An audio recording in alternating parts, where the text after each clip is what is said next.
Video शुरू करने से पहले डिस्क्लेमर, ये वीडियो में साइंटिफिक फैक्ट्स होने वाले हैं, कोई भी मनगढ़ंत पार्ट नहीं बताने वाला। वीडियो बहुत स्पेसिफिक होने वाली है, यानी perfect scientific ratios, perfect scientific body fat, सारी चीज़ें तुम्हें सामने लाने वाला हूँ।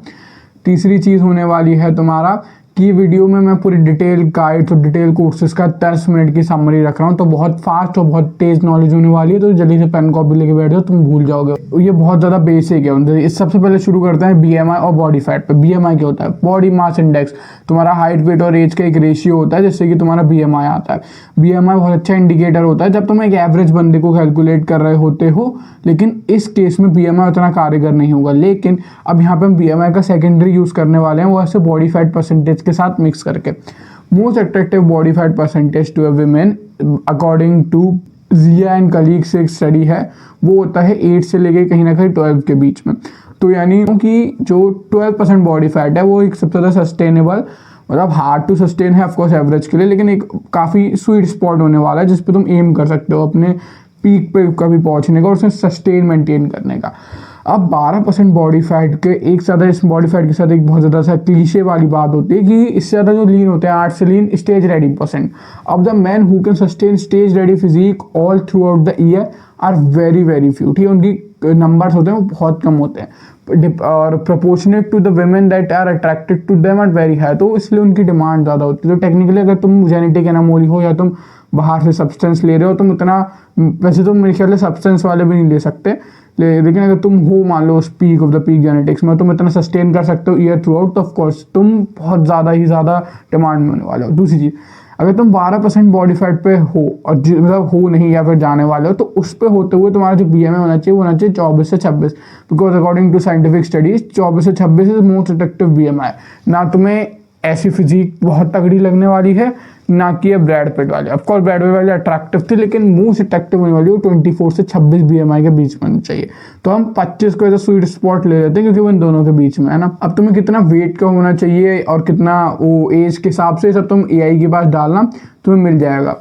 अब ये सारी चीज़ें तुम जल्दी जल्दी नोट करते जाओ जिससे कि तुम भूल ना जाओ। अब अगर तुम्हें मैंने सारी चीज़ें बता दी हैं कि तुम्हें कितना वेट का होना है, तो उस वेट में जो मसल मास डिस्ट्रीब्यूशन है वो कैसे करना है, प्रोपोर्शन पर। सबसे पहले हम आएंगे और 12% लीन होने पे आपके वेस्ट पे। जब आप 12% लीन हो तो आपकी वेस्ट जिस साइज़ की है उसका 1.6 टाइम आपके शोल्डर, 1.4 टाइम आपकी चेस्ट, हाफ मतलब आपके वेस्ट का हाफ आपके फ्लेक्स्ड आर्म्स, हाफ अनफ्लेक्स्ड नेक और 0.6 से लेकर 0.75 के बीच में आपके लेग्स होने चाहिए। ये परफेक्ट एडोनिस रेशियो बनाते हैं, परफेक्ट रेशियो बनाते हैं मोस्ट अट्रैक्टिव फिजिक का।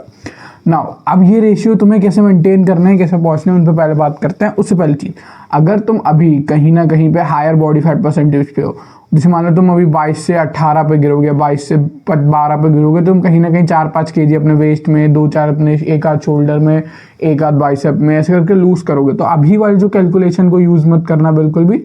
मोस्ट सटीक होगा कि तुम चैट जीपीटी वगैरह की हेल्प लो इस कैलकुलेशन में, तभी तुम बहुत सटीक वो निकाल पाओगे। इसमें तुम्हारा एक बहुत जल्दी से एक क्रूशल टू डू थिंग होगी कि तुम क्या करो, अभी जाओ अपने प्रोपोर्शन जो है बॉडी के सारे मेजरमेंट लिख के रखो, जिससे कि तुम्हें एक बेस लाइन मिल जाएगी तुम्हें कहाँ से कहाँ उठना है, कैसे करना है, उन्हें प्रायोरिटाइज ये देखते हैं। तो अगर तुम्हें अपना शोल्डर रेशियो बढ़ाना है तो ऑफकोर्स तुम्हें समझ आ रहा होगा कि इसमें तुम सिर्फ 2 ही चीज़ें कर सकते हो, अपने साइड डेल्ट और फ्रंट डेल्ट को इंक्रीज। एक हमारे होते हैं क्लेविकल बोन, जो मोस्टली तुम में से 99% ऑफ की परफेक्ट हो गई होगी, मतलब अब उसे तुम चेंज नहीं कर सकते हो, है ना, वो मतलब सिमेट्री हो गई। अगर तुम बिफोर 13 हो कहीं ना कहीं, तो देयर इज चांस कि तुम उसे ग्रो कर पाओ, अच्छी डाइट, अच्छा कैल्शियम, अच्छा K2, अच्छा सनलाइट से, लेकिन मोस्ट ऑफ यू के लिए पॉसिबल नहीं। तो तुम इसे कर सकते हो इम्प्रूव अपने इस रेशियो को by working on your shoulder, by working on your upper chest. इसके साथ एक की स्टेप है वर्किंग ऑन योर लैट्स, खासकर लैट, उसके साथ का टेरेस मेजर एक मसल होती है। ये वाली मसल का काम क्या होता है, तुम्हारे आर्म्स को ऐसे बाहर की तरफ पुश आउट करना। तो वो एक इल्यूजन देते हैं कि तुम्हारा जो रेशियो है वो बड़ा है। ऑफकोर्स वो रेशियो खुद इंक्रीज नहीं कर रहे हैं, लेकिन एक इल्यूजन दे रहे हैं उस बड़े रेशियो का। नेक्स्ट 1.4 तुम्हारी चेस्ट होनी चाहिए। तो तुम चेस्ट को इंक्रीज करने के तुम्हें पता है क्या तरीके होते हैं, बैक को इंक्रीज करो, चेस्ट को इंक्रीज करो, चेस्ट साइज बढ़ेगा। आर्म्स को इंक्रीज करने का सबसे ज़्यादा प्यारा तरीका यह है कि तुम, मुझे पता है तुम बाइसेप ट्राइसेप पे ध्यान दे रहे हो, तुम्हें पता है ट्राइसेप बड़ा पार्ट होता है। उससे ज़्यादा इंपॉर्टेंट चीज़ ये है कि तुम एक छोटी मसल को भूल रहे हो जो बाद में जो पुश आउट करता है और मसल को, जो कि तुम जब ब्रेकियारिस होता है और जब तुम एक हैमर का या फिर हैमर वाले मूवमेंट करते हो तब ट्रेन होता है, और वो मसल कहीं ना कहीं बहुत ज़्यादा करके तुम्हारे को लैगिंग हो रहा होगा, जिस वजह से तुम वो आइडियल साइज नहीं पहुँच पाओगे। नेक ट्रेनिंग बहुत इंपॉर्टेंट है, मैं मिस कर रहा था, मुझे नेगेटिव मिले, तुम मिस मत करना। नेक ट्रेनिंग के बहुत बेसिक और बहुत ईजी कंसेप्ट होता है, एक नेक का कर्लिंग मूवमेंट और एक नेक का एक्सटेंशन मूवमेंट, डन, नेक मसल डन। लेग्स को उसका मेजर दो पार्ट बनाते हैं, सबसे पहले उसके क्वाड ट्राइसेप्स मसल, उसके बाद हैमस्ट्रिंग मसल।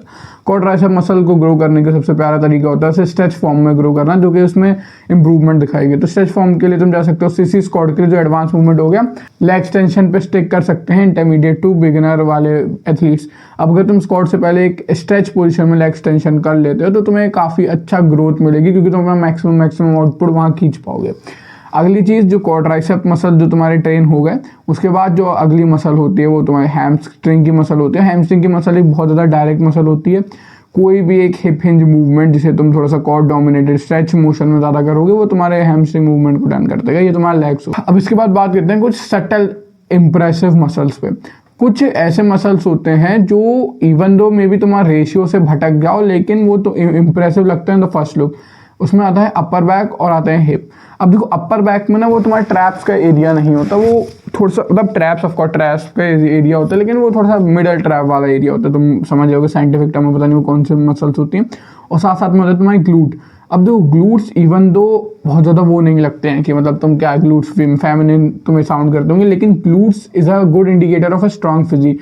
किसी भी एमएमए फाइटर जो कि अपने फिजिक स्ट्रेंथ की वजह से आता हो, खासकर रेसलर्स, तुम देखोगे उनके ग्लूट्स काफ़ी स्ट्रॉन्ग, काफ़ी डेवलप्ड होते हैं। तो ग्लूट एक प्राइमल इंडिकेटर है रॉ स्ट्रेंथ, तो that's why glute is one of attractive muscle. तो इन पे भी तुम्हें ध्यान देना पड़ेगा।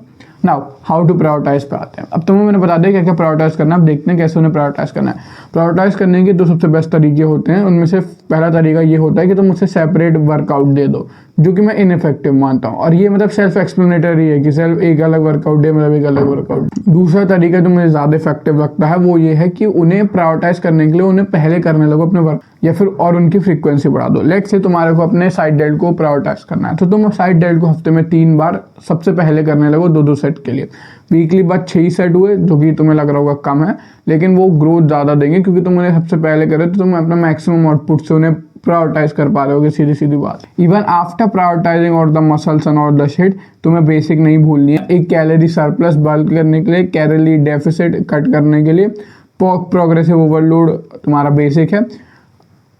स्ट्रेच्ड हाइपरट्रॉफी या हाइपरट्रॉफी साइंटिफिक शिट, ये सब सेकेंडरी है। फर्स्ट चीज़ है प्रोग्रेसिव ओवरलोड और फ्रीक्वेंसी, और साथ में इंटेंसिटी। इन तीनों को अगर तुम अच्छे से मैच कर लेते हो तो ऑफकोर्स तुम धीरे धीरे धीरे करके ग्रोथ करोगे। एक और साइड पॉइंट देता हूँ तुम्हें क्विकली। प्रायोरिटाइज करने का जो टाइम पीरियड होता है वो ये होता है 3 मंथ एक लैगिंग मसल के लिए, 6 मंथ एक मसल जिसे तुम आउटग्रो करना चाहते हो। जैसे कि अगर तुम चाहते हो तो हमारी बॉडी शोल्डर डोमिनेटेड हो, तो एक तुम्हें 6 महीने तक सिर्फ शोल्डर को प्रायोरिटी रख के वर्कआउट अपने शेड्यूल करने पड़ेंगे। Going towards all that shit, अगर तुम्हें लिटरली उसे 1 साल तक तुमने उसे ट्रेन करा तो ऑफकोर्स वो बहुत ज़्यादा हो जाएगा। मैं 1 साल तक एक मसल को प्रायोरिटी देने को नहीं मानता। फिर उसके बाद तुम फिजिक अनप्रपोर्शनेट हो जाती है। और इवन दो ह्यूमंस को लगता है कि हम एक चीज़ से डोमिनेट कर जाएंगे, हमारे जो ओवरऑल ब्रेन होता है वो प्रोपोर्शंस को पसंद करता है। तुम्हें एक सिमेट्रिकल हाउस पसंद आता है, एक टेढ़े मेढ़े अजीब से बने house. Now stick to basic, take the time. मैंने बहुत छोटे से छोटे टाइम में तुम्हें पूरा डिटेल एकदम नॉलेज तुम्हारे दिमाग में घुसाने की कोशिश करिए। मैं अगर तुम्हें ऐसा लग रहा है कि मैं बहुत फास्ट पेस में चल रहा हूँ तो इस वीडियो को बाद में जाके कल या परसों दोबारा एक बार रिवॉच करना, ये इन्फॉर्मेशन तुम्हारे दिमाग में बैठ जाएगी। बाकी स्टिक टू बेसिक, ये 6 महीने 2 महीने का प्रोसेस नहीं है, तुम्हें सालों लग जाएंगे इतनी मसल मास ग्रो करने के लिए। मिलते हैं तुमसे अगली वीडियो में। तुम्हें पता है मेरा पर्पस है कि मैस्कुलिन मैन को लाइफ से रिलेटेड नया पर्सपेक्टिव देना, मैस्कुलिनिटी से रिलेटेड नया पर्सपेक्टिव देना, उन्हें वो वाला सेल्फ इंप्रूवमेंट देना जो अभी तक उन्हें नहीं मिला। तो अगर तुम मेरे इस लाइफ पाथ में जुड़ना चाहते हो, मेरे इस पर्पस को आगे बढ़ाना चाहते हो, तो subscribe my channel and all the shit. ठीक है, मिलते हैं तुमसे अगली वीडियो में। तब तक ले डू और बॉटम 99% आर नॉट डूइंग। मिलते हैं।